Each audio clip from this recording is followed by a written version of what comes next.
Nós vamos manter como mediador nosso jornalista e apresentador Og Ibrahim. Teremos aqui também a participação do deputado Anibele Neto, do Paraná, que é médico veterinário e presidente da Comissão de Agricultura do Paraná. Deputado Samuel Carvalho, de Sergipe, e também o deputado Sérgio Aguiar, do Ceará, para participarem deste painel. E convidamos para desenvolver o tema, como painelista, o procurador do Estado de Pernambuco, especialista em direito eleitoral, professor doutor Valber Agra, com o tema Código Eleitoral, principais alterações e como podem impactar nas campanhas. Muito obrigado, Marisa. O palestrante Valber Agra já está aqui. E eu peço a atenção de vocês, porque uma palestra extremamente importante agora, porque vocês estão ansiosos por saber, com certeza, tudo bem? Que mudanças que estão sendo preparadas na legislação que podem afetar a campanha de vocês. Então, muito obrigado pela presença dos deputados, obrigado pela presença do professor Valber Agra. A palavra é toda sua.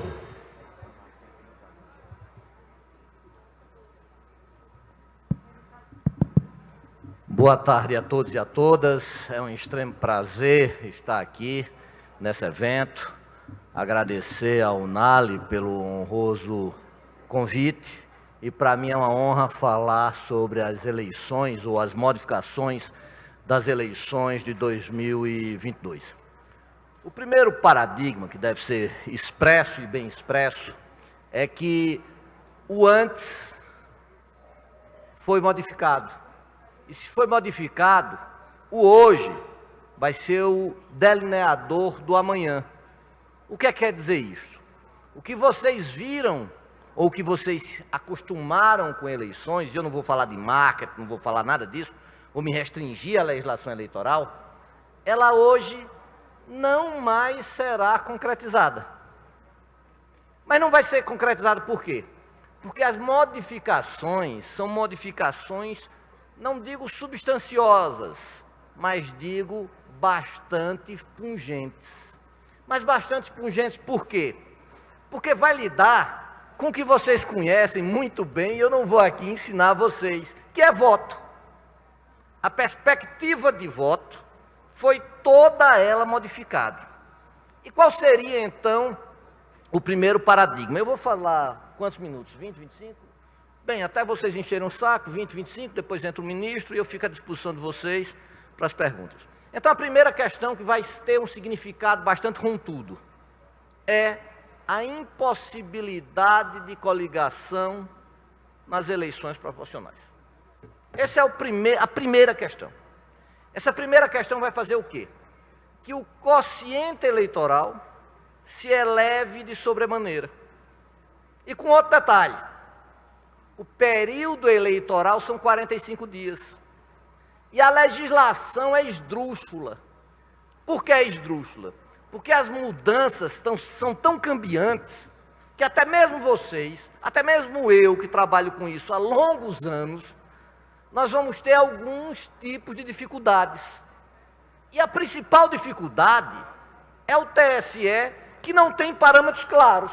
Não adianta dizer a vocês, não, mas assim, assado. Se eu tivesse isso, eu seria, obviamente, ganhador da cena inúmeras vezes. Então, a gente tem que ter parâmetros. Então, qual é o primeiro parâmetro? Com a vedação às coligações, o número de votos aumentou substanciosamente. Esse é o primeiro ponto. Mas ainda com adicionais. Segundo adicional, a limitação do número de candidatos. 100% mais um. Aí as pessoas, os cientistas políticos, isso faz uma enormidade, isso vai fazer para a democracia. Não tem muita diferenciação aí, por quê? Porque nós sabemos que as pessoas que têm número de votos não chegam a completar metade das cadeiras a preencher, seja aqui, seja no Rio Grande do Sul, no Acre, em suma, em qualquer estado da federação. Mas isso vai ter um impacto. Ou seja, o andor, o voto da estrutura vai ficar mitigado, vai andar mais lento. E ainda teve a terceira modificação. E qual é a terceira modificação que vai ser imprescindível? Vai ser a questão das sobras. E eu estava falando com um deputado ontem, eu estava em Brasília, fiquei até hoje pela manhã, e aí o deputado disse, não, mas as sobras agora são a regra. Não. Em legislação, não. Deixa eu ser bem mais claro. Mas na prática será. O que é que eu quero dizer com isso? Quero dizer o seguinte, quociente eleitoral, vamos dizer que no estado normal, 60% ou 70% dos deputados estaduais, deputados federais atingiu. Agora não. Com toda certeza, o maior número de vagas não será dado pelo quociente. Será dado por quem? Pelas sobras. E ninguém está olhando isso. Ninguém está olhando isso. Mas por que muda? Ah, mas não tem mais o efeito arrastão. Aquele candidato que tem aí, o deputado estadual, que tem 500 mil votos, 450, puxa 2, 3. Agora esse arrastão é mitigado. Por que mitigado? Já da legislação anterior. Porque eu tenho que ter 10% de votos. Ou seja, o candidato só entra na possibilidade de sobra se tiver 10%. Então isso já é uma garantia para que aquelas pessoas que não tenham tantos votos assim possa ser. Só que a nova lei muda o parâmetro ainda mais. A sobra, que não vai ser regra, não vai ser exceção, vai ser regra, cuidado nisso, passa a exigir o quê? Que o candidato tenha 80%, a coligação tenha 80% do quociente eleitoral, se é de 100 mil votos, ela tenha no mínimo 80%, e o candidato tenha 20%. Mas, Valber, então você falou dois números, 10 e 20. Tem algum problema nisso? Alguma contradição? Não. 10% é para aquele partido que perfaça o quociente eleitoral. Quem não perfazer o quociente eleitoral, aí entra na segunda regra. Segunda regra que o quê? Que passa a ser não mais exceção e passa a ser regra. Ou seja, o grande número de um estado, por exemplo, que eleja 12 federais, quantos federais são aqui? 8? Então, 8 federais, tenha certeza que aqui no mínimo 6 ou 5 será pela sobra. Aí de forma muito clara, não sei se houver rearranjos aí, que são rearranjos bastante peculiares. Então, dessa forma, a narrativa toda da justiça eleitoral vai ficar só sobrada. Essa questão vai impactar nas formações totais e com outro detalhe ainda. Qual é o outro detalhe? É que os partidos vão ter que ter bastante votos. 11 deputados ou 2%. E as federações? Vamos por parte. O partido que, em nível nacional, não conseguir isso, ele praticamente vai ser alijado. Por que vai ser alijado? Que ele não mais vai ficar com fundo partidário, que cresce este ano, 2021 e 2022, cresce substanciosamente, em torno de 25%, talvez até mais, pela elevação da arrecadação tributária. Os senhores devem ver isso, os partidos vão ter aí mais 20%, no mínimo 25% cada um desses partidos. E o Fundo Especial de Financiamento de Campanha. Então são duas coisas bastante distintas, mas que são assim imprescindíveis.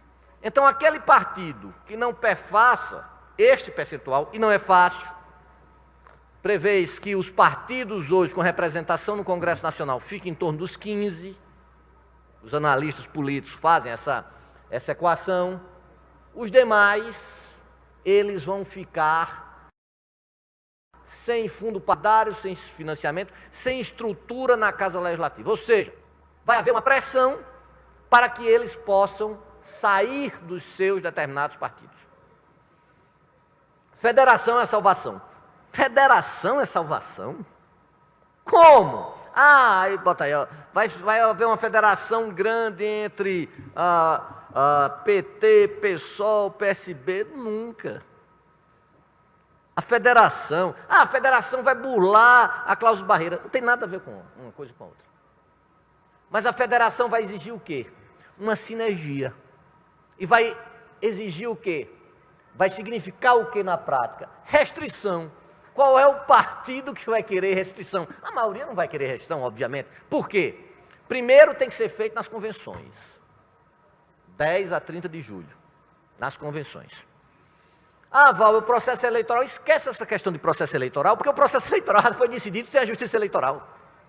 Há vários estados, e a gente tem essa seletividade, tem estados onde a corregedoria não faz absolutamente nada, o procurador regional eleitoral não faz absolutamente nada. Em Pernambuco nós vimos uma mudança bastante significativa entre o ontem e o hoje. Vi essa mudança significativa também no Rio Grande do Sul. A campanha já está toda ela delineada. Ah, propaganda antecipada, propaganda não antecipada. Isso morreu, o que vale é o dinheiro. Isso é o que vale é o dinheiro. Depois eu posso falar sobre isso. Mas vamos à federação. Então a federação não pode ser pós-facto, não pode ser depois. Tem que ser antes. Durante a convenção. Depois Inês é morta. O que é que vai acontecer? O parlamentar pode sair do partido e entrar em outra agremiação. Vai ser forçado para isso? Vai. Porque não vai ficar sem estrutura. A grande verdade é essa. Né? Ninguém vai ficar sem estrutura. Então esse é o primeiro ponto. Mas a federação, ela não é transitória. É um casamento que não tem divórcio. São 4 anos. É um casamento que vai ter que ter estatuto, que vai seguir as mesmas legislações. Ora, se um partido há problema, imagine 2 ou 3 partidos agir de forma conjunta e dividir o mesmo naco. Veja que coisa tumultuosa. Vai ter a mesma fiscalização, a chatice do TRE, pegando no pé de vocês. Quem aqui está na nacional dos partidos sabe do que eu estou falando. As estaduais, algumas também são bastante penalizadas. Vai ter que ter toda a disciplina interna, todos os regramentos. Ou seja, vai mitigar meu espaço de atuação. Simples e fácil assim. A federação vai ter a longevidade? Acredito que não, mas acredito que não por quê? Porque vai ter um enxugamento dos partidos. Enxugamento dos partidos através de quê? De um fenômeno que ocorre em vários outros países que a gente chama de cartelização. Ou seja, os partidos, principalmente com a cláusula de barreira, que no Brasil é pequena, 3%, quando chegar em 2030, na maioria seria 5%, vai ser cada vez mais esvoaçante. Então essa questão do voto, com essas modificações, passa a ser estritamente pesaroso. Por quê? Porque o fenômeno que houve na eleição de 2018 não vai mais acontecer.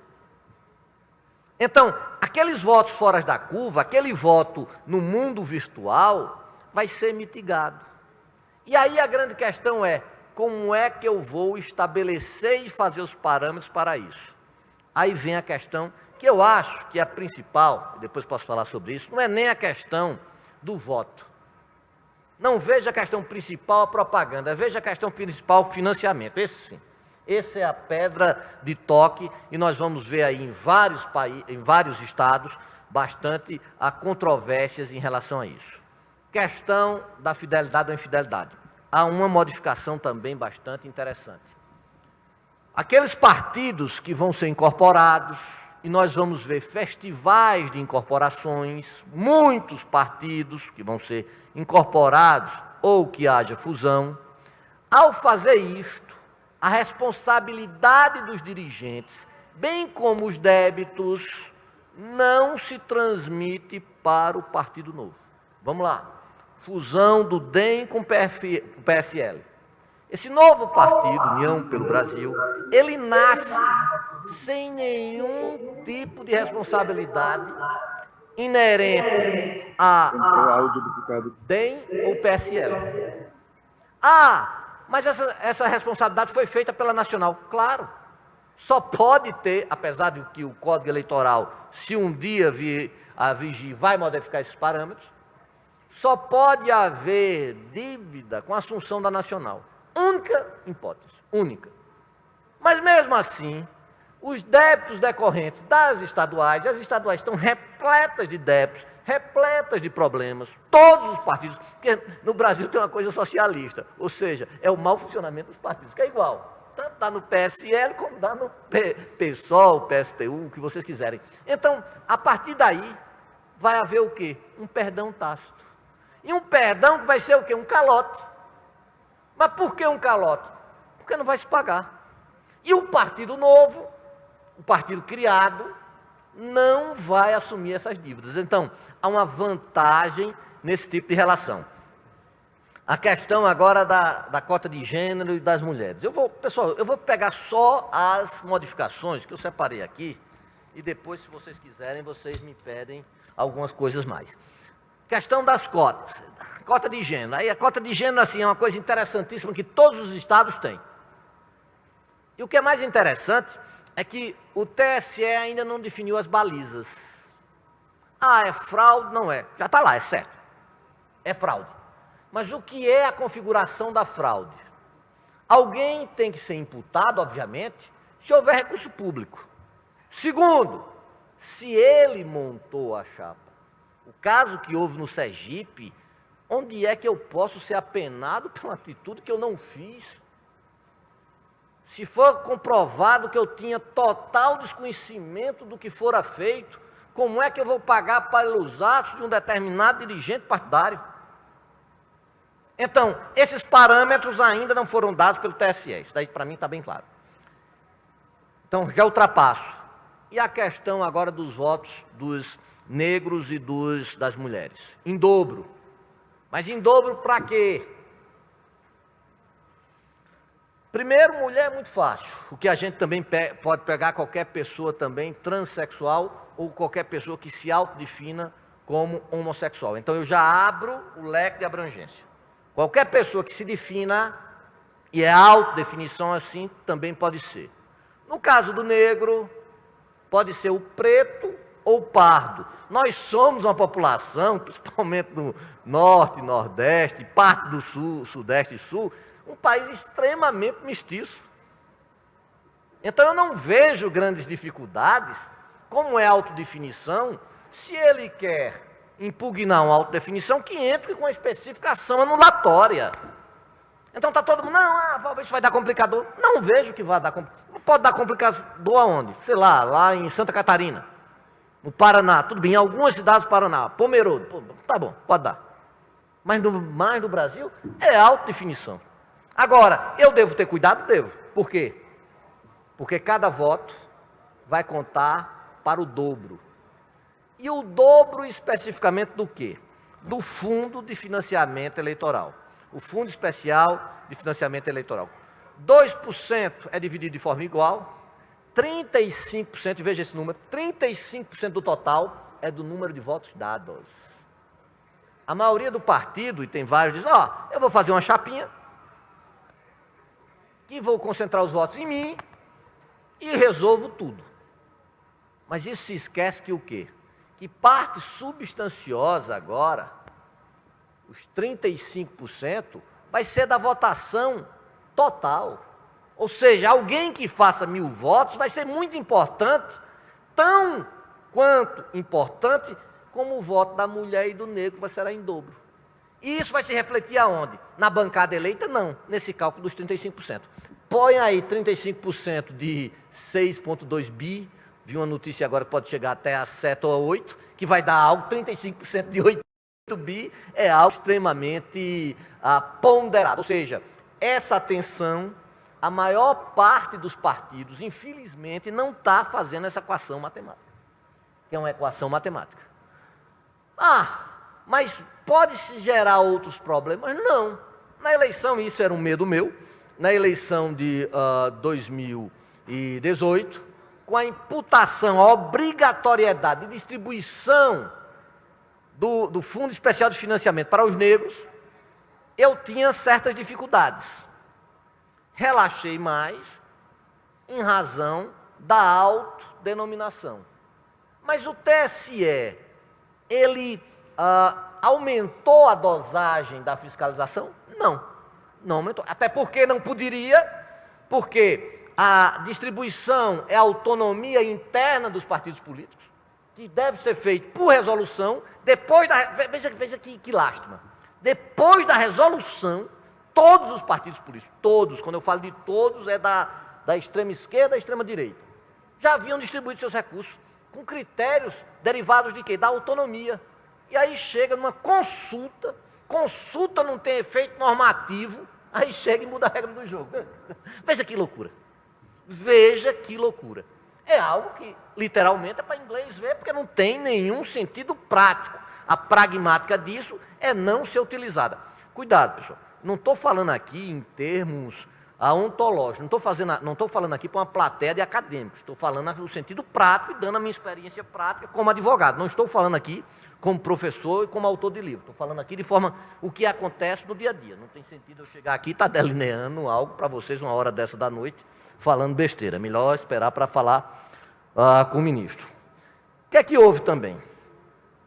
Houve também a questão da redução do alcance das resoluções. Isso não interessa a vocês, mas cada eleição, o TSE faz aí algo em torno de mais de 1000 artigos de resolução. Olha que loucura. 1000 artigos de resolução. Aí vocês dizem, Valber, isso não interessa. Interessa sim. Vou dar um exemplo bem claro. Eleição, pronto, Paraná. Uma eleição que eu atuei. Paraná. Qual é a forma de se ganhar dinheiro? Estou falando sempre, quando eu não falo do 2. Falo do 1, não falo do caixa 2, falo do caixa 1. Se bem que desde 2015, com a proibição de financiamento das empresas, isso eu fiz uma tese, é um livro publicado meu, uma tese que eu adquiri, livro docência na USP, por causa disso. Eu disse que o 2 virou regra, o 1 é mera cena performática. Isso está escrito, está dito.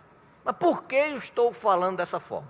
Porque para fazer pré-campanha, e você vai ter que colocar esse recurso. Quando é um candidato a presidente, um candidato a governador, vai ter o recursozinho bonitinho no partido. Aí é tranquilo. E quando não for? E quando o candidato não tiver recursos próprios? Então, uma das formas disso, e uma das melhores formas, é através de determinados jantares. Tem um restaurante muito grande, parece que é um Medalhoço, lá em Curitiba, e aí eles colocam lá 2.000, 2.500 pessoas, uma coisa assim. Madaloso. E aí eles colocam assim uma quantidade. A resolução, o que é que a resolução faz? Traz uma cautelar para fiscalização do gasto de campanha. Veja, isso é resolução. Isso não está na Lei 9.504. Aí você diz, Valber, tu está falando isso para inglês ver, isso não ocorre. Ocorre. Um determinado candidato, agora, fez uma determinada propaganda, e a questão que vocês falam de propaganda está tudo modificado. Por exemplo, conceito de propaganda antecipada. Esquece isso. Esqueça. O 36A modifica isso desde 2015, inclusive. O que eu tenho que tomar cuidado agora é como eu vou financiar. E aí a resolução fala dessa ação cautelar que eu vou investigar. Não deu outra. Esse determinado candidato, que fez uma propaganda agora há 20 dias atrás, o Ministério Público imediatamente, ele fez em algumas capitais, o Ministério Público imediatamente disse, eu quero saber como foi pago. Tiveram carta de aceite dos municípios onde ele tem base. Obviamente o TSE já disse isso reiteradas vezes que não pode. Reiteradas vezes. Quando foi agora, o TSE diz, com a carta de aceite está resolvido. Para os deputados estaduais, há ainda, o que interessa a vocês, há ainda uma certa briga jurisprudencial, mas acredito que venha a ser o diretório estadual que possa fazer isso a vocês. E com um detalhe,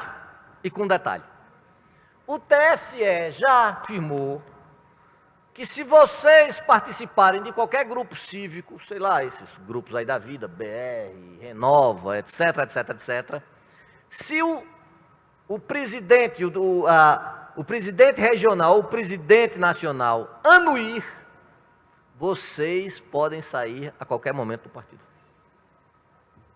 A qualquer momento. Então isso se junta a os motivos de justa causa do artigo 22A. Se junta a questão da janela partidária. Se junta a essa modificação da carta da anuência. A fidelidade partidária, então, deixa de ser o quê? Um campo de incidência grande. Passa a ser o quê? Algo bastante específico, bastante tópico. Que mais? Consulta. Acho que Das modificações, depois eu vou falar um pouquinho sobre o código e já deixo a bola para vocês. Consulta. A consulta, você vai dizer, Valber, é plebiscito referendo. Não é nada disso. O que é a consulta? Veja que a consulta, e eu sempre chamo a atenção de vocês para quê? Não quero falar aqui do ponto de vista jurídico, vou dizer mais uma vez. Quero falar da repercussão prática. Por quê? A consulta pode ser o quê? A consulta pode ser uma arma eleitoral. Por exemplo, há um determinado município, há um problema de uma fraude grande na educação. A oposição pode fazer uma consulta para saber o que a população acha sobre o escândalo da educação da merenda escolar, por exemplo.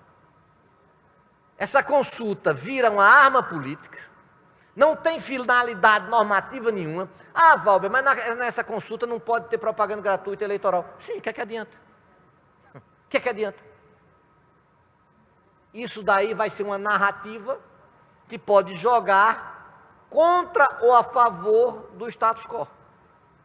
E ninguém está olhando para isso dessa forma. Todo mundo acha, não, isso é uma besteira, vamos fazer ou não vamos fazer, vai ser bonitinho, uma coisinha mais, uma coisinha menos. Agora, nesses municípios, a população está preparada para votar nessas consultas?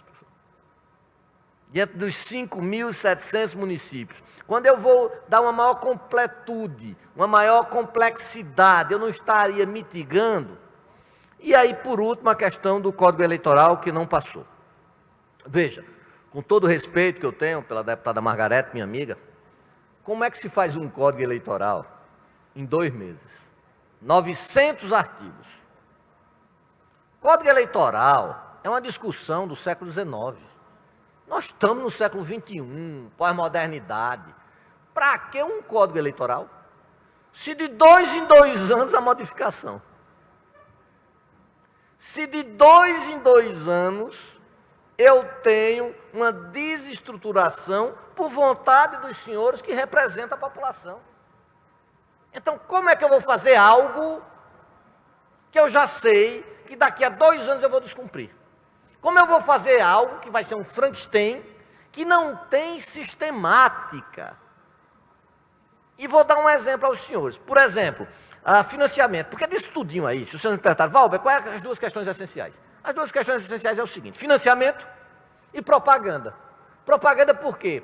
Porque como eu tenho até o dia 15 de agosto para fazer o registro, pessoal, até o dia 15, até antes do dia 15, é uma terra de ninguém. Ou seja, eu posso fazer tudo. E todo mundo sabe, aqui ninguém é menino, que as eleições, quando for lá para agosto, as bases já estão definidas, quem vai ser eleito ou não, já está muito claro. Isso é muito óbvio e ululante. E aí, e o abuso de poder econômico? Aí você diz, não, vamos entrar com a AGE, vamos entrar com a AIME. A primeira pergunta, cabe AIME, cabe AGE em período pré-eleitoral? Eu sustento que sim, e parte do TSE também. Eu acho que isso daí não cabe nenhum malefício. Mas há estrutura para se fazer isso no período anterior à eleição? Não. E o aparelho jurídico tem a limitação. Qual é a limitação? Meus olhos não são meus olhos. Meus olhos é a estrutura do candidato. O candidato está preocupado comigo? Claro que não está. Ele está preocupado comigo, ele só vai olhar para mim, para os meus lindos olhos azuis, quando tiver com 2 ou 3 ágios, dizer, me livre que eu estou lascado. A grande verdade é essa. Então, você vai ter o quê? Na questão do financiamento. Não permite que empresas possam doar candidatos. Mas permite o Código Eleitoral, que não foi, obviamente, validado, que se possa doar para o fundo eleitoral. Ora, se eu impeço, como é que ele pode fazer? Agora, vamos supor que eu seja o dono aí desse shopping bonito, luxuoso. Eu posso contribuir como pessoa física até 10%. E esse meu dinheiro, qual é o limite disso? Vamos supor que eu seja aí o Bill Gates aqui do Mato Grosso do Sul.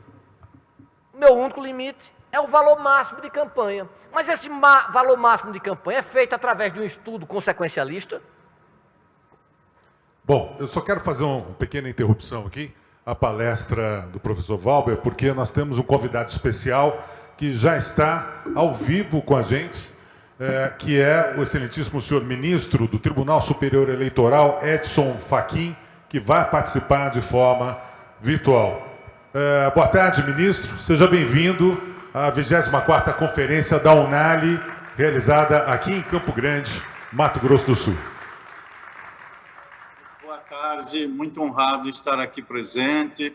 Cumprimento Vossa Excelência, o professor Valber Agra, e todos os presentes a esse importante evento.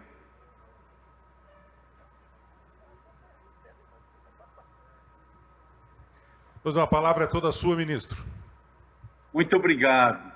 Agradeço a gentileza e lamento não poder estar fisicamente presente nesta belíssima cidade que vos acolhe, e quero, ao lado de agradecer o honroso convite, parabenizar toda a diretoria da União Nacional dos Legisladores e Legislativos Estaduais pela realização desta 24ª Conferência Nacional, cujo tema central, redesenhando os caminhos do Parlamento, vem ao encontro do que todos nós, brasileiros e brasileiras, queremos para a democracia que estamos a construir diuturnamente.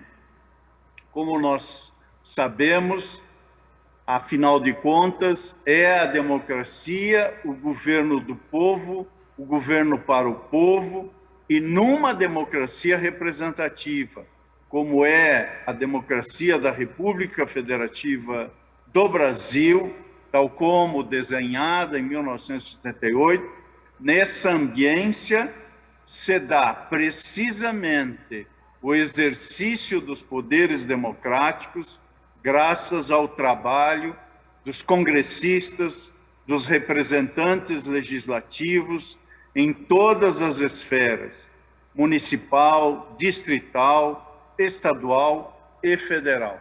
Portanto, cumprimento todos os participantes desse importante evento e me permito fazer, na pessoa da deputada Ivana Bastos, representante da Assembleia Legislativa da Bahia e presidente da Unali, esta saudação inicial e este agradecimento. Também já estava aqui a ouvir o professor Dr. Valber de Moura Agra. Quero também pedir licença para fazer uma saudação especial ao meu colega deste painel, advogado que tem militado de modo combativo e escorreito aqui no Tribunal Superior Eleitoral e que tem exercido o seu munus, a sua função, com relevo como professor da Universidade Federal de Pernambuco, terra de Tobias Barreto. E aqui, senhoras e senhores, reiterando os agradecimentos pelo convite, nesta 24ª edição da conferência, irei traçar algumas linhas acerca das principais alterações ao Código Eleitoral e seu impacto em relação às campanhas que se avizinham, mas quero também pedir licença para alargar o arco dessas considerações sobre aspectos que considero importantes para este contexto que vivenciamos e para o que almejamos, que é precisamente paz e segurança nas eleições de 2022. Inicio estas linhas, estas observações, para indicar desde logo que todos nós temos presente que, dentre os diversos ramos da ciência jurídica, o direito eleitoral, não há dúvida alguma, é um dos mais sujeitos a revisões. Trata-se de um ramo acentuadamente marcado pelo dinamismo, quiçá até mesmo hipertrofiado em algumas oportunidades. Mas, nada obstante, essa é a experiência que temos tido, que é consubstanciada, por assim dizer, no direito das eleições.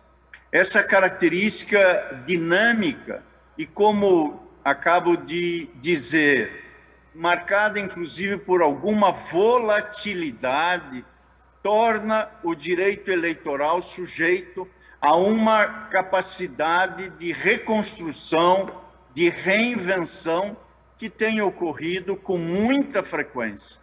As alterações, como todos e todas aqui presentes sabem, existem a rigor para corresponder sempre aos limites e às possibilidades que decorrem do desenho normativo da Constituição de 1988.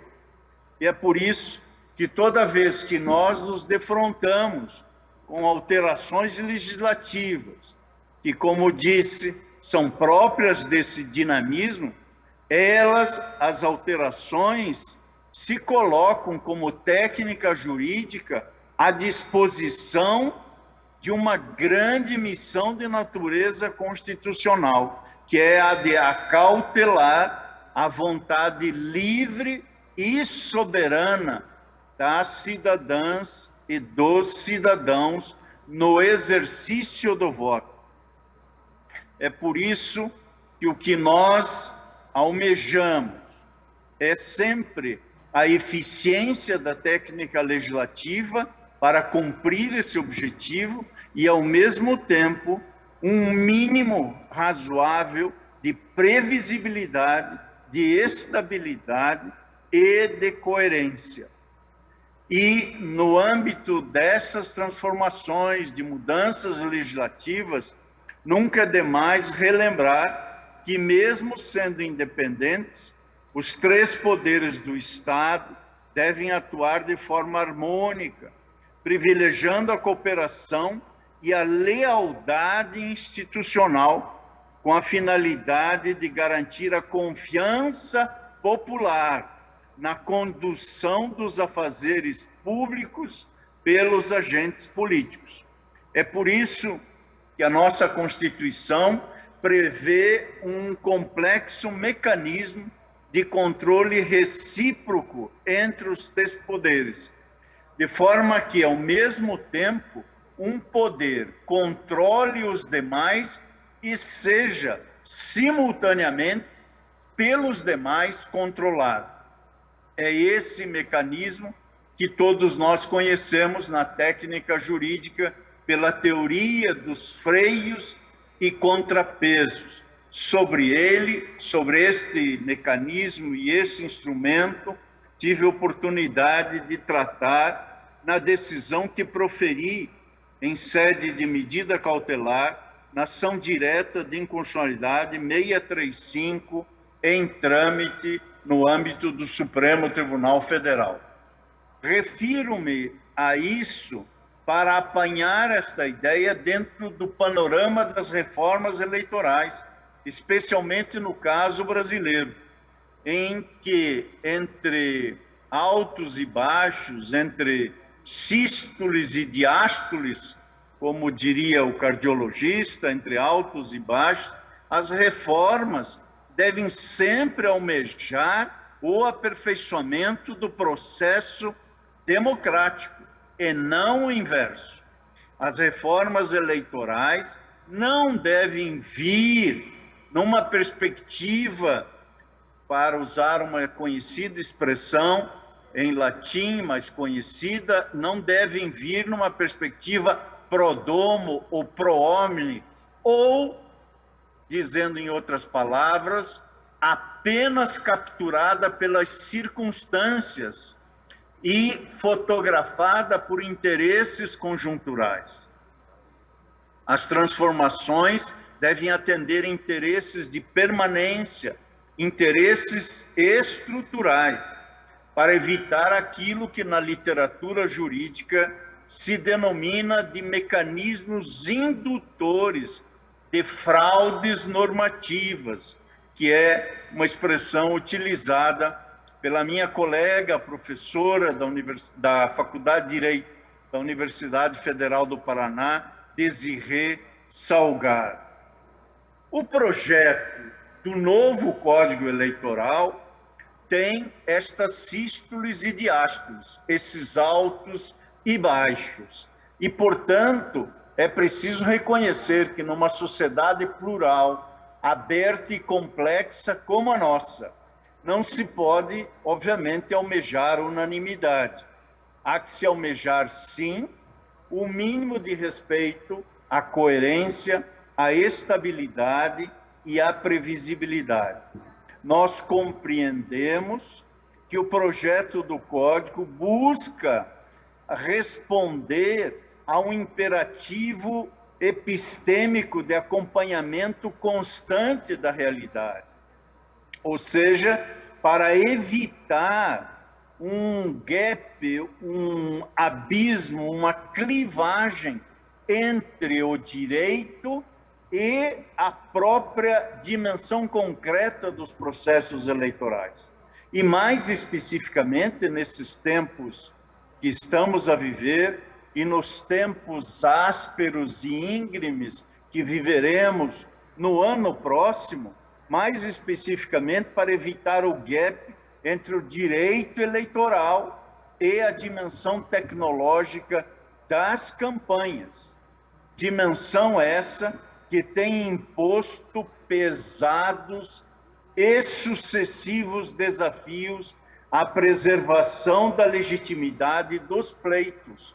E não me refiro ao Brasil apenas, ao redor do globo, numa perspectiva, digamos, geoestratégica, é possível reconhecer esses desafios de preservação da legitimidade dos pleitos eleitorais.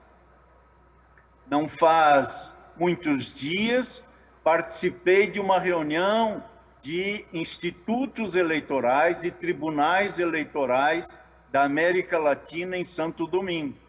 E o relato de mais de 22 países na nossa região não difere do relato de alguns países da Europa continental sobre esses desafios e os pesados ônus de legitimidade dos pleitos eleitorais, tendo em vista que, graças um uso desmesurado da desinformação, patrocinado, esse uso que, na verdade, é uma utilização abusiva da informação fraudulenta por diversos interesses estranhos à própria natureza dos processos eleitorais. Por isso, e voltando ao caso brasileiro mais diretamente, é necessário que os três poderes, em especial o poder legislativo e também o judiciário, para que todos os poderes estejam atentos a iniciativas ou interesses relacionados a uma relativização de alguns princípios que são caros à legislação e à prática jurisdicional da justiça eleitoral. Me refiro a um deles, que é um princípio maior, que diz respeito à fiscalização do dinheiro público que é destinado aos partidos políticos. A eficiência e a transparência devem ser, sem exceção, a marca da atuação pública, também nesta seara da fiscalização do dinheiro público, em obediência aos comandos que são assentados na própria Constituição. É claro, e mencionei rapidamente a questão da legitimidade eleitoral e dos desafios que todos temos, é claro que essa legitimidade é um dado variável no tempo e no espaço, mas há um denominador comum que marca o sentido democrático dos países. Esse denominador comum são os compromissos inegociáveis da integridade do processo eleitoral. E, por isso, as campanhas eleitorais devem também se pautar por este fio condutor É bem verdade, nada obstante, que não são idênticas, daí as dificuldades e até mesmo os cuidados que devemos ter em comparar países ou nações e suas respectivas campanhas e processos eleitorais.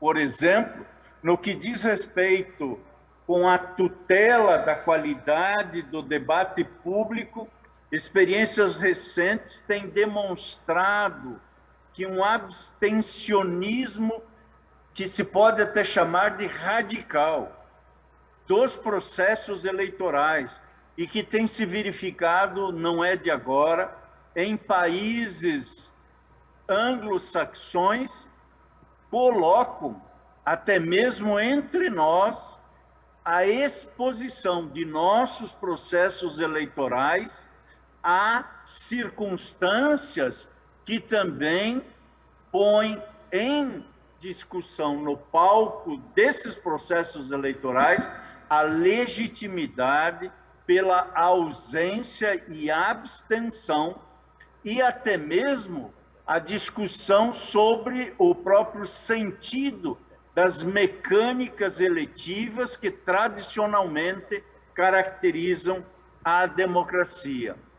E notemos, pelo menos em meu modo de ver, que a corrente de ataques infundados aos poderes constituídos, às instituições democráticas e às próprias instituições eleitorais recrudesce o valor do modelo de proteção da opinião pública qualificada, que prevalece, felizmente, tanto na Europa continental como em países latino-americanos, incluindo o Brasil, que vem de uma democracia experimentada em 3 décadas com o funcionamento dos poderes, com freios e contrapesos e com o exercício regular e periódico da soberania do voto popular. Por isso, há que se partir, quando olhamos transformações legislativas e desafios presentes do processo eleitoral, entendo que há que se partir, tendo em mira as campanhas que se avizinham, de algumas premissas. A primeira delas é a de que há uma assimetria nos processos comunicativos e, portanto, é preciso estar atento para a paridade de armas, para que essa simetria não venha a minar a igualdade de oportunidades entre todos os candidatos. Em segundo lugar, uma segunda premissa está em que o direito à informação constitucionalmente garantido não nos parece que seja outra coisa senão o direito à informação adequada. E, em terceiro lugar, que o controle judicial sobre este direito deve ser mínimo e excepcional. O controle judicial sobre o agir comunicativo não deve ser a regra. A regra há de ser a liberdade de expressão e o controle deve ser mínimo e excepcional, donde advém a quarta premissa. Ainda que mínimo e excepcional o controle, a liberdade de expressão não deve ser desvirtuada a ponto de comprometer o direito de todos nós, de cidadãs e cidadãos, o direito de parlamentares, de eleitos e de eleitores, o direito difuso, mas real, concreto e constitucional a eleições limpas, autênticas e justas. Por isso, as propostas de regulamentação de desinformação, em meu modo de ver, abstratamente consideradas, por si só, colocadas nesses limites, não afrontam valores constitucionais, ainda que enderecem algumas condições para a livre propagação de ideias. É que, como observa, o professor Oscar Sanches Munhoz, catedrático da Universidade de Valladolid, a política da chamada pós-verdade. Ameaça os pilares do Estado democrático, mas isso o faz não porque nos leve a acreditar em mentiras, mas sim porque a desinformação leva a muitos a duvidar de que a própria verdade exista. Por esse ângulo, eu considero, tomando em conta uma provocação feita pelo professor Eugênio Butti, de que a democracia resulta virtualmente impossível à margem de um consenso acerca da existência de verdades factuais, eu menciono nesse ponto e considero nesse ponto, como tem afirmado o nosso presidente, ministro Luiz Roberto Barroso, cada um e cada uma tem o direito que há de ser sempre respeitado a seus argumentos, mas cada um e cada uma não tem direito a considerar os fatos também apenas como seus. Ou seja, a relevância da verdade factual há de ser esse mínimo de consenso a partir do qual até mesmo a crítica, para se manter em pé, exige este mínimo de solidez e de fundamento. Por isso, o direito e o direito eleitoral, de modo especial, como preservação não apenas da rigidez dos processos, mas de altos valores sociais e constitucionais, deve esse direito ser construído e aplicado em sintonia com a constatação de que a desinformação, lamentavelmente, nessa escala planetária e de velocidade quase que inalcançável pela informação correta, essa desinformação tem gerado pessoas que se verificam inabilitadas, muitas vezes, para o debate, para o confronto dialógico que é próprio da democracia. A democracia é um canteiro de obras que não opera sem ruídos. E, portanto, nesse canteiro de obras, é preciso se habilitar ao debate, com o mínimo de respeito aos dados factuais e com todo o direito e com a liberdade da argumentação, da exposição das ideias e, especialmente, do confronto das ideias díspares. É por isso que não se pode anular o pensamento divergente. Quem anula o pensamento divergente transforma o canteiro de obras da democracia num cemitério de opiniões que consistem em precipitados insolúveis. O canteiro de obras da democracia evidencia, portanto, que a disputabilidade de sentidos, muitas vezes gerando até mesmo críticas que são seguramente sempre bem-vindas às alterações jurisprudenciais. Essas críticas bem-vindas fazem parte desse canteiro de obras e fazem parte seguramente da ideia de que divergência e dissenso são essenciais na democracia. Daí porque o controle judicial há de ser mínimo e excepcional. O lugar da política é o lugar central da esfera pública e o lugar do judiciário é o lugar da intervenção mínima e excepcional na esfera pública. Por isso, ancorados nessas premissas, as eleições, a rigor, não são um fim em si mesmo, mas elas são meios para a institucionalização, para a reinstitucionalização ou até mesmo para a consolidação da democracia.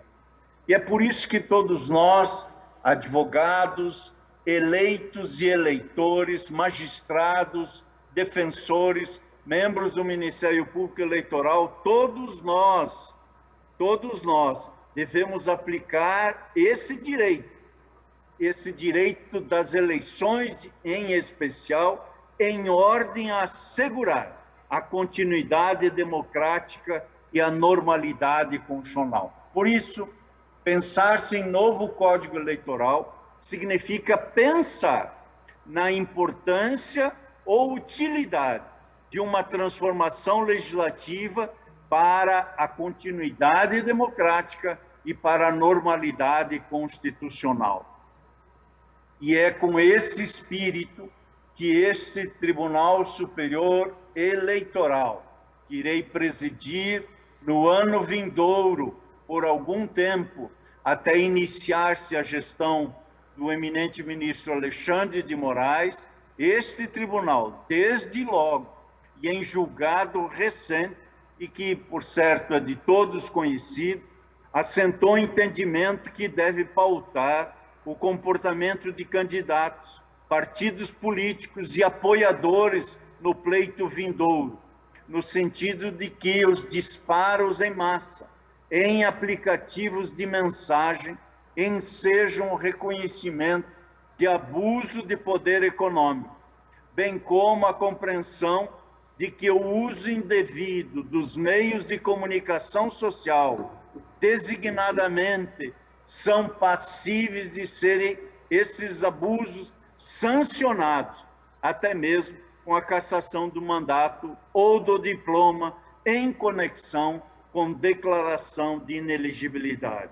Esse entendimento está sendo proposto a partir desse julgamento para ser normatizado no âmbito de resolução própria e à luz de dispositivos que se encontram em debate. Eu mesmo presidi nesta semana algumas audiências públicas que discutem essa regulamentação situada nos marcos definidos pelo legislador, dentro desses marcos definidos pelo legislador, e que, a partir desses debates, esse Tribunal Superior Eleitoral começará a votar esta matéria no dia 7 de dezembro vindouro, apreciando propostas que vedam a realização de propaganda via telemarketing em qualquer horário, bem como por meio de disparo em massa de mensagens instantâneas sem anuência do destinatário, determinando que os abusos e os excessos sejam apurados e punidos nos termos do artigo 22 da Lei Complementar 64. Considera-se disparo em massa o envio de um mesmo conteúdo para um grande volume de usuários sem o consentimento destes, por meio de qualquer serviço de mensagem ou provedor de aplicação na internet. Era esta a percepção que decorre daquela assimetria a qual antes me referi. E, portanto, esses disparos, ademais de serem aptos a ensejar a admissão e o reconhecimento de abuso de poder econômico e de uso indevido de comunicação social, também a Justiça Eleitoral estará atenta para atos de divulgação de fatos inverídicos que atentem gravemente contra a isonomia eleitoral. Como disse e repito, a liberdade de expressão e de pensamento é irrestrita. Os fatos, porém, demandam respeito e a verdade factual precisa prevalecer.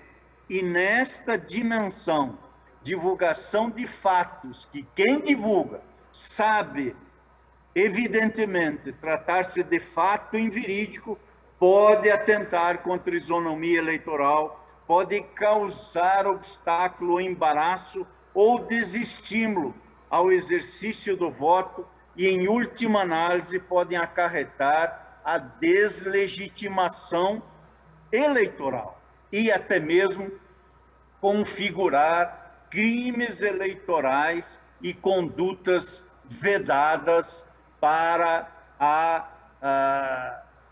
o sancionamento que daí possa eventualmente decorrer.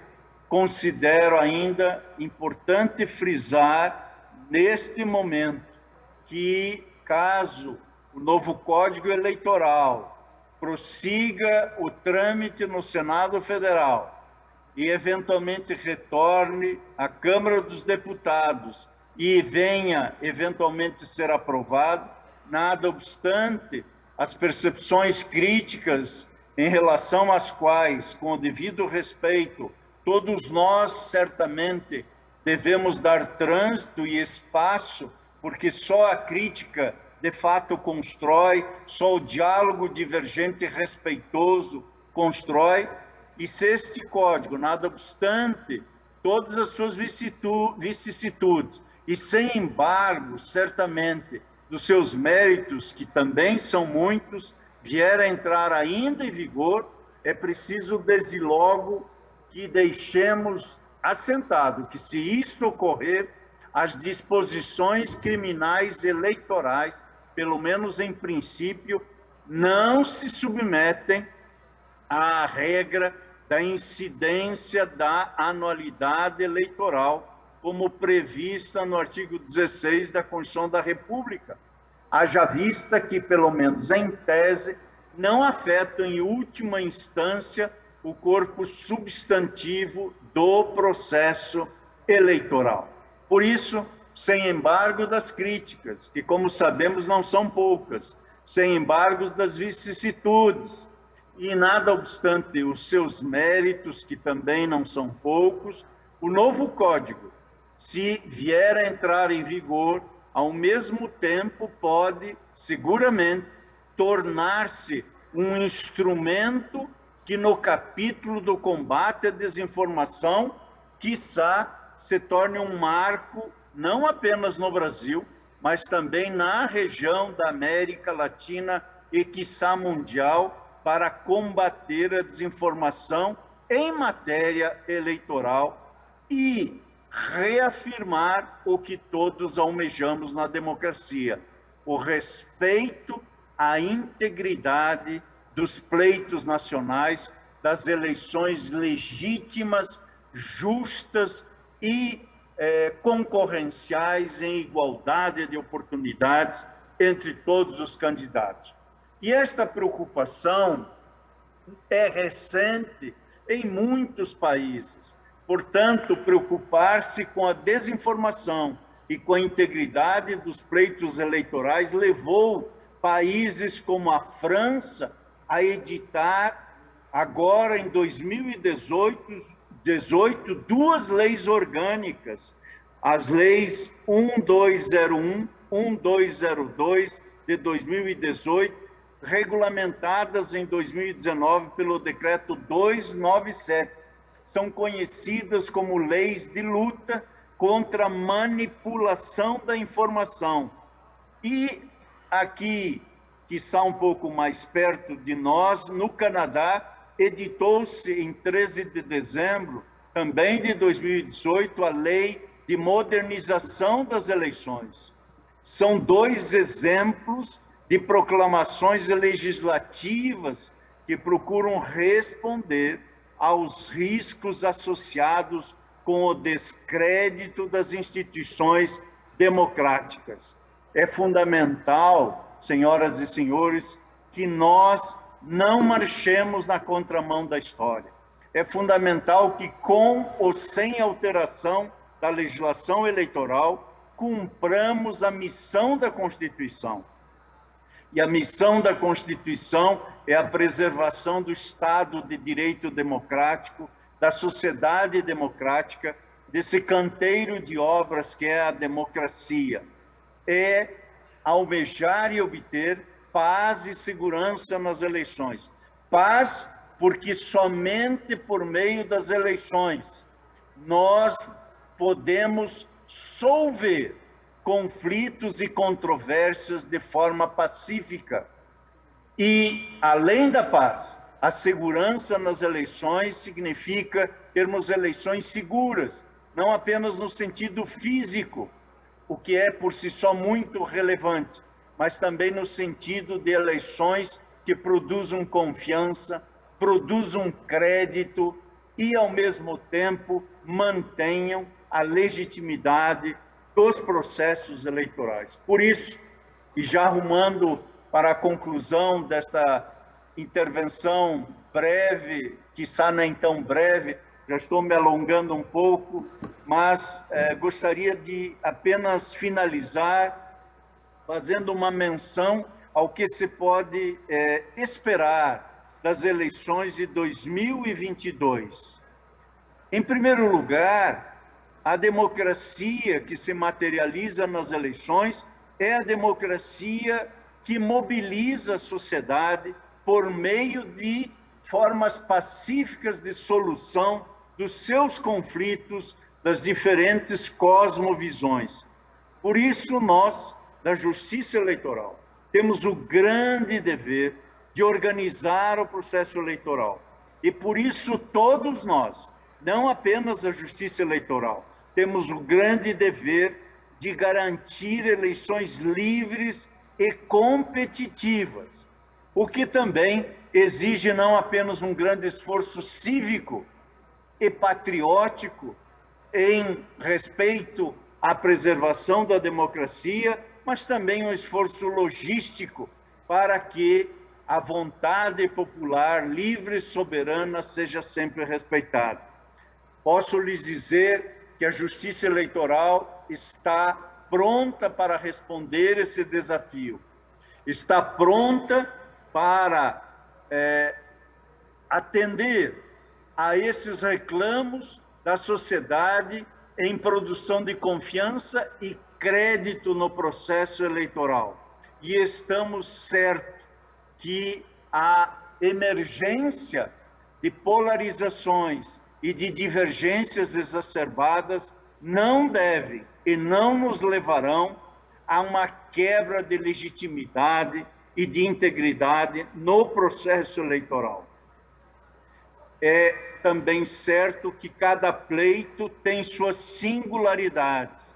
Cada pleito eleitoral é sensível às disputas políticas do momento em que o pleito vai se configurando.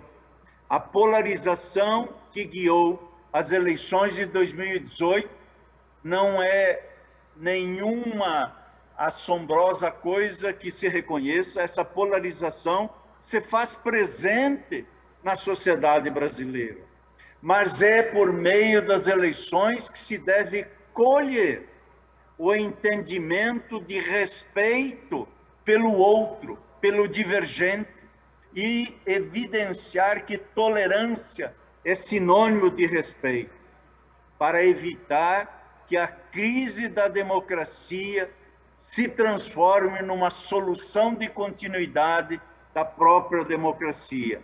E por isso é fundamental que todos entendamos que ataques à credibilidade dos órgãos eleitorais são, a rigor, ataques à própria democracia. Por isso, os nossos desafios em 2022 serão o combate à desinformação, o combate a essa criação dissimulada de um ambiente de inconformismo antecipado com o resultado das urnas. Quem antecipa inconformismo com o eventual resultado das urnas tem em si mente autoritária que entende que a disputa só pode ter um vencedor. Vencedor é o destinatário da soberania popular. E é ele e são eles que a Justiça Eleitoral irá diplomar aqueles que se sagrarem vencedores do pleito eleitoral em igualdade de condições, em eleições livres, justas e legítimas. Eu estou, professor Valber Agra, senhoras e senhores, profundamente convencido que a democracia é mais forte do que suas crises, especialmente a democracia brasileira, testada nessas 3 décadas. quem amanheceu com a consciência cívica de 5 de outubro de 1988 não irá permitir que a democracia anoiteça. Ao contrário, todos nós iremos nos manter atentos e vigilantes para que a democracia seja a condição de possibilidade de uma sociedade justa, livre e solidária, de uma sociedade que construa um país que seja o orgulho de todos nós e que nós nos deslembremos apenas de passagem que a democracia pode eventualmente conviver com crises conjunturais, mas nos lembremos sempre que somos todos responsáveis para que essas crises não se transformem em crises estruturais. O jogo político é um jogo legítimo e é um jogo coletivo. Nesse jogo coletivo, cada pessoa, cada instituição, cada partido político cujo papel é essencial nas democracias, cada um de nós temos uma função relevante, imprescindível para a democracia, para a liberdade de pensamento, para a liberdade de expressão e para a liberdade de comunicação. Como já se disse, para os males da democracia, mais democracia. A liberdade somente se protege com mais liberdade. E é por isso que a justiça eleitoral, com ou sem inovações legislativas, manter-se-á nos marcos legislativos e jurisprudenciais para as eleições de 2022, dentro sempre da legalidade constitucional. E externo aos senhores e senhoras o meu desejo de que cada pessoa possa chamar de sua a tarefa de preservar a democracia, de preservar a normalidade e a legitimidade das eleições e que todos possamos compartilhar de um futuro habitável em homenagem às gerações do presente e às gerações do porvir. Paz e segurança nas eleições, paz e segurança na democracia. Eis o lema e a mensagem que vos deixo, agradecendo-vos pela atenção que a mim dispensaram e desejando uma boa jornada nesta importante conferência. Muito obrigado. Quero agradecer aqui a participação ilustre do excelentíssimo senhor ministro do TSE, Edson Fachin. Muito obrigado, ministro. Uma boa noite e um abraço aqui em nome de todos os representantes da UNALI. Muito obrigado, boa noite. E eu repasso a palavra ao professor Valber Agra para que faça a conclusão do seu painel. Professor, todo o senhor.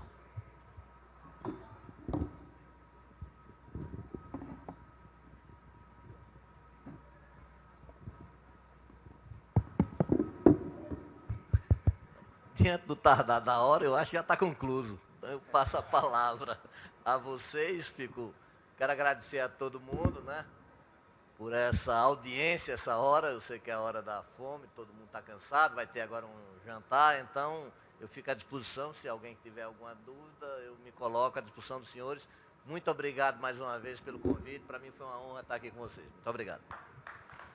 Ao cumprimentá-lo, meu caro professor Valber, apenas uma explicação que acho que ficou alguma dúvida para todos os outros sobre aquele caso dos 100%, dos 80%, e se haverá o que foi outrora a verticalização de uma definição numa candidatura presidencial da federação, se obrigatoriamente deverá ser replicada nos estados, na disputa proporcional.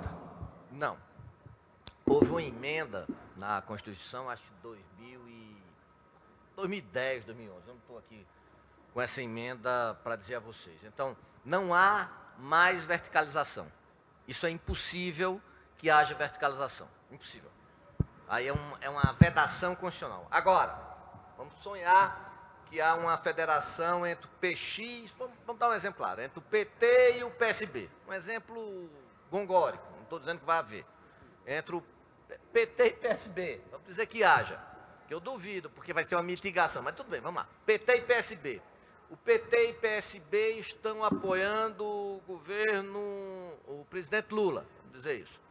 Eles são obrigados, o PT e o PSB, a seguir nos estados o apoio ao presidente Lula? Claro. Se assim não for, pode haver uma intervenção.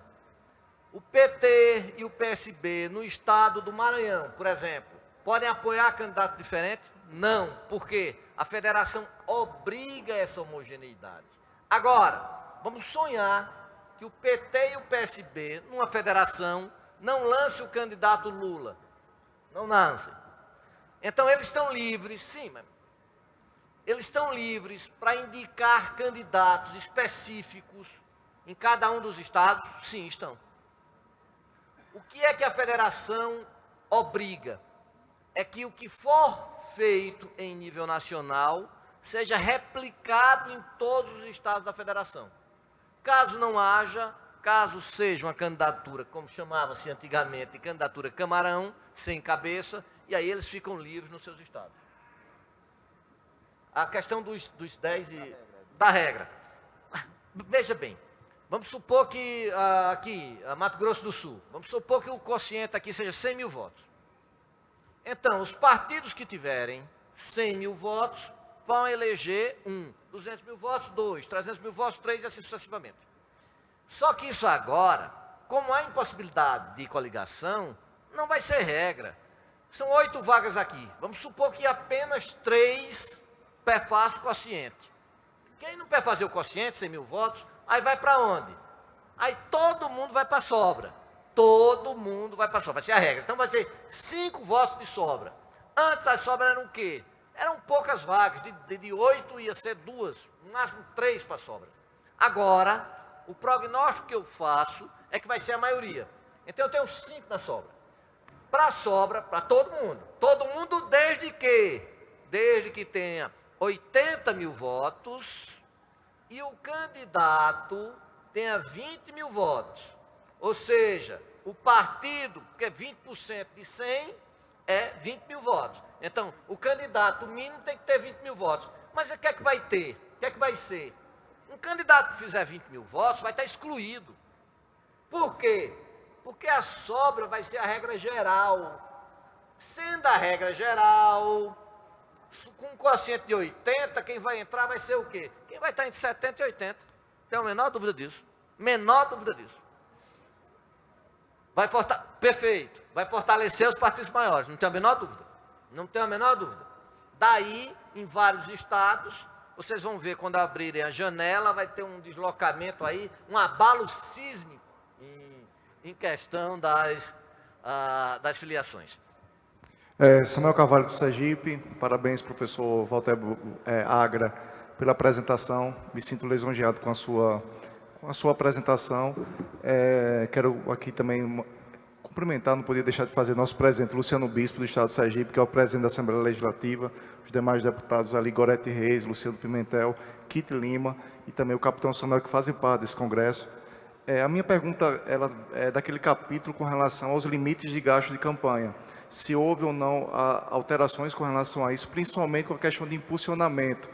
A gente sabe que vai haver uma guerra digital nas próximas eleições, estamos em pleno século XXI, talvez seja a eleição mais digital de todos os tempos, e a grande preocupação, até o próprio ministro falou sobre a questão dos fake news, a campanha destrutiva contra os candidatos, as possíveis fake news, como é que a legislação, essa que foi aprovada, ela trata esses temas de limite de gasto de campanha e essas questões também de campanha negativa de candidatos?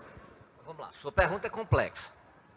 Primeiro, quem vai fazer isso vai ser a atualização do quê? Do TSE. Então, esses valores refletem a realidade? Claro que não. Claro que não. Aí mas reflete para o partido? Vai refletir. Por quê? Porque o partido, por exemplo, lá no Sergipe, vamos dizer que tu deva gastar aí no máximo 1 milhão. 1 milhão, fatalmente, porque não é 1 milhão, deve ser menos. Não sei nem quanto. 2 milhões. 2 milhões é tua realidade, não sei quantos municípios tem Sergipe, dificilmente. Então, o que é que você vai fazer? Você vai ter aquele quanto que os partidos não podem tergiversar. Qual é a margem de se fazer isso? Propaganda casada. O federal vai, faz, e ele é que paga. Isso está previsto em lei? Tá. Você está burlando alguma coisa? Não. Então esse é o primeiro ponto. Depois disso daí é selva. Tu pode ser pego ou não. Né? Então aí eu não lhe recomendaria fazer isso. A única forma que eu vejo de aumentar é dessa forma. Tem alguma forma que, se tiver, me ensina a mágica que eu quero aprender. E pago, inclusive, caro para aprender essa mágica. Questão da... Aí vem. O ministro falou, isso foi uma decisão judicial agora de um mês, que ele disse bem claro. Ele não, o TSE inteiro disse, não pode fazer como é que dá o nome? Disparo em massa, impulsionamento pode. O partido hoje pode fazer impulsionamento, só que não tem... Veja só o interessante. Qual é o limite hoje para fazer impulsionamento? Não tem. Não tem. Eu tive informação, minha vida profissional, que determinado candidato à presidência, pipocou em disparo. Pipocou em disparo aonde? Nos Estados Unidos. Algo assim fora, porque isso dá para se verificar. Há empresas que verificam quando destoa da curva. Você tem uma curva, aí tem uma hora que a curva vai... Aí há empresas que checam isso. Checaram. Esse dinheiro está onde? Nos Estados Unidos. Quem danado vai pegar? Como é que a legislação brasileira vai pegar isso? Então, isso é uma zona que a gente chama de uma zona grígia. Ou seja, uma zona cinzenta. Ninguém vai mexer nisso. Por quê? Porque não tem como se mexer. Agora, você pode fazer o quê? Aí fica como? É uma batalha de pio. Por que batalha de pio? Aí tu chega, tu toma propaganda negativa. O que é que eu tenho como advogado, como jurídico, tem que fazer isso? E veja que abre já uma lacuna para você ter um jurídico direcionado à mídia social. Aí tu tem que pegar aquilo dali e sair tirando uma por uma. Mas daqui que tu tire, isso já está disseminado. E quando tu entra em grupo do WhatsApp, é impossível, escutem o que eu estou lhes dizendo, é impossível vetar disparo em grupo do WhatsApp. Impossível. Porque quando entra, se dissemina. Então, o jurídico tem amarras, de forma muito clara, que a gente não vai inventar a roda, pessoal. Não adianta, assim é a natureza. Eu não posso mudar, fazer com que o escorpião não morda o sapo. E aí vai ser uma região de quê? Que os senhores vão ter que jogar o jogo. De forma muito clara. Boa noite. Eu gostaria de parabenizar os organizadores desse evento, mesmo pelo adiantado da hora, pelo gabarito das palestras que estão sendo feitas. E, para mim, é uma honra muito grande estar participando desse painel, com essa mesa, sobre algo que eu sou apaixonado, que é o direito eleitoral, e foi muito claro pela sua palestra que o senhor também é um apaixonado. A legislatura passada, o mandato passado, eu fui presidente de uma comissão eleitoral na Assembleia Legislativa do Paraná, e tive a oportunidade de fazer 8 audiências com 28 entidades públicas e privadas, e saímos com um relatório, inclusive na época levei para o presidente Eduardo Cunha, da Câmara Federal, e isso me baliza nos meus entendimentos, embora entenda que ao longo do processo todos nós evoluímos. Eu gostaria, e por exemplo, fiquei muito feliz quando a senadora Simone Tebet, do meu partido, matou no peito no Senado e não avançou na questão do Código Eleitoral e nem nas coligações. Eu gostaria da sua opinião, pela sua experiência, pela sua vivência, a respeito de alguns institutos, bem objetivamente, até para que a gente possa finalizar. Qual a sua opinião a respeito do não retorno das coligações, que na minha opinião é um grande avanço, porque os partidos de aluguel vão acabar. Gostaria da sua opinião a respeito do distritão, ou seja, os mais votados que se elegem, embora isso seja algo ruim para os partidos, talvez tenhamos uma maneira de mediar isso aí. E a questão que eu acho um absurdo é o fundo eleitoral. Nós, lá atrás, foi proibido doação de empresas, tentou-se evoluir e veio o fundo eleitoral. Na eleição municipal, no meu partido, o dinheiro ficou com os deputados federais. E eu, na época, estava presidindo interinamente o MDB e fui cobrado nos 4 cantos sobre isso. Então, assim, teoricamente, o fundo eleitoral é para tratar desigual os desiguais. Aqueles que não têm condições recebam algo para poder participar com mais força. Mas, na prática, não é isso que acontece. Então, seria importante, procurador, que o senhor desse uma opinião objetiva a respeito disso, até para que a gente possa, de repente, mudar ou aprender um pouquinho com o senhor. Muito obrigado. Vamos lá. São perguntas complexas e, assim, para uma realidade complexa, que é a realidade de Curitiba. Eu tive o prazer de coordenar uma campanha lá em 2016. Eu fiz toda a campanha do primeiro turno e do segundo turno do Greca. Então, assim, eu tomei o frio de Curitiba, conheço bem a realidade local de Curitiba. Primeira questão, coligação. Pessoal, não se trata de ser bom ou ruim, se trata de analisar reflexos. Qual é o reflexo da coligação? Vai ser que os partidos serão reduzidos. Ah, vai ser bom ou ruim? Nenhuma democracia permanece com 32 partidos. Virou um balcão de negócio. Eu quero um partido para chamar de meu. Muito bom isso. Muito bom para mim como advogado, mas para a democracia é horrível. Então isso vai ser enxugado quando chegar a 3%, vai ser enxugado aí a 12%. Agora, os partidos vão ser o quê? Vão ter donos. Então o que a legislação tem que fazer? Critérios objetivos de transparência, como o ministro fez. Agora, você tem o TSE, que quando ele corta os partidos, eles tomam dinheiro dos partidos que você não imagina. O burocrata que está lá, está ali, ó, tu só pode pegar até 50% do fundo partidário. Aí o cara se acha porque acordou mal-humorado com a mulher, aí toma do partido 88%. Como é que um partido vai viver com 80%, quando a lei diz que o máximo é 50%? Então, é um samba do crioulo doido, onde não há parâmetros de casuísmos e arbitrariedades. Porque assim, eles veem os partidos como algo, é uma criminalização inaudita aos políticos. Agora, por outro lado, e eu posso dizer isso de forma muito clara, há o quê? Há uma má gerência da forma como os deputados, principalmente os federais, tornam isso tudo. Porque em vez de dar transparência, ficam com aquelas brigas... Solta o cachorro, faz com que esse cachorro seja um cachorro louco, isso foi lá atrás, quando plantaram o ovo da semente, sem querer partidarizar nada, e quando o cachorro está louco, quer agora prender o cachorro.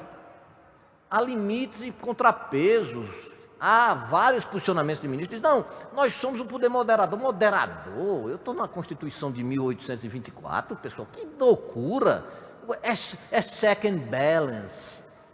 Le pouvoir, reto le pouvoir, ou seja, freios e contrapesos. Agora, o legislativo tem que dizer para que veio, né? Não adianta dar bom dia, aí depois tem um surto. Me desculpem a sinceridade, eu até posso falar, não estou devendo nada a ninguém mesmo. Há surtos psicóticos. Aí nesse surto o legislativo chega e fica... Não, é para dizer a baliza. Para isso se chama decreto legislativo. Toda vez quando o judiciário der alguns quilowatts a mais, cabe ao legislativo assim fazê-lo. Questão da transferência do dinheiro. O dinheiro só vai para os federais. Verdade. Mas os partidos têm o quê? Mas por que só vai para o federal? Porque é o federal que vai contabilizar o quê? O fundo partidário e o fundo especial. Agora, nada obsta que o partido, por exemplo, o MDB, defina critérios outros. Nisto, os partidos têm autonomia plena e o TSE tem respeitado. Tem respeitado.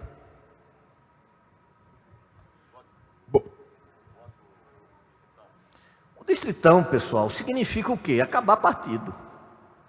Vocês têm que escolher, pessoal. Não dá para ter contradições. A contradição é boa na dialética hegeliana e só. Se quer fortalecer os partidos, vamos para um mote. Fazendo o quê? Com que esses partidos sejam mais democratizados. Por exemplo, impedindo o quê? Que haja caciques que possam intervir em diretórios estaduais. Vamos dizer mandato para todos eles, vamos fazer mandato para os presidentes. Agora, distritão significa o quê? Se há distritão, pessoal, acaba partido. Fecha logo, bota logo candidato. Melhor do que distritão é candidatura avulsa, pronto. Pronto, quer fazer? Vamos fazer bem feito? Vamos fazer de forma maquiada? Então vamos fazer de forma maquiada, candidatura avulsa, fecha essa porcaria, não precisa de nada mesmo, deixa aí. Quem quiser, que feche a porta. Sai, fecha a porta, está resolvido. Bom, assim nós encerramos então esse painel. Quero agradecer ao promotor Valber Agra pelas explicações.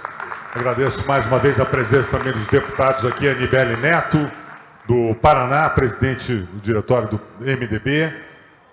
Agradeço também aqui ao deputado Samuel Carvalho, de Sergipe, também deputado Sérgio Aguiar, do Ceará. Muito obrigado a todos pela presença e damos por encerrado mais este painel. Marisa, é com você. Obrigada, Og. E nós vamos, então, convidar o deputado Lídio Lopes para fazer a entrega do certificado e a lembrança regional ao expositor. E eu gostaria de passar um recado aqui a todos os deputados associados da Unali para se dirigirem à sala 9 dos eventos simultâneos para participarem da Assembleia Geral Ordinária e eleição da diretoria executiva. E encerrando as atividades deste dia, convidamos todos para o jantar às 21 horas no Ondara Palace. Retornaremos às atividades amanhã às 10 horas. Iniciaremos com o prêmio Unali Assembleia Cidadã. Agradecemos a participação de todos na programação de hoje. Obrigada e tenham uma boa noite.